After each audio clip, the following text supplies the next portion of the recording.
कधी-कधी काहीच न करणे पण चांगलं आहे. तर हे गाईज मी प्रजिता वरुड. आज माझा काहीच न करणे हा वाला दिवस होता. सकाळी-सकाळी उठल्यावर ना मी चिकन गरम केलं आणि चपात्यांचं पीठ मळलं. पण चपात्या बनवल्या कारण आज माझ्या भावासाठी मला टिफिन बनवायचा होता. कारण माझे मम्मी-पप्पा गावाला गेले होते. आज तो खुद का खाना खुद ही बनाना पडा यार. मी आज नॉन खात नाही. म्हणून माझ्यासाठी मी बेसन पिठाची पोळी केली. लहानपणी ना ही बेसन पिठाची पोळी डब्याला मम्मीनी द्यावी. त्यासाठी दररोज प्रे करायचे, की आज मम्मीला उठायला उशीर व्हावा आणि मग टिफिनला मला शॉर्टकटमध्ये मम्मीने बेसन पिठाची पोळी बनवून द्यावी. यार क्या दिन थे वो!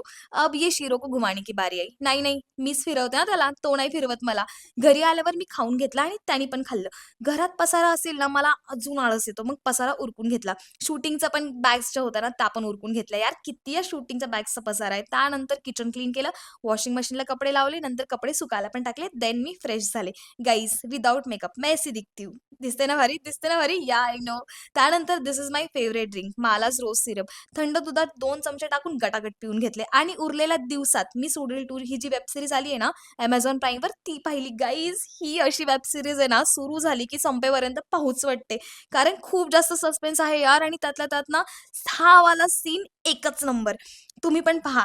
आता शिरोला परत फिरवायला घेऊन आले. म्हणजे आज काहीच न करणे म्हणजे घरातलं काम करणे गाईज, शूटिंगचं काम नाही केलं. हा वाला माझा आजचा दिवस होता. आता लाईक आणि फॉलो करून जा यार.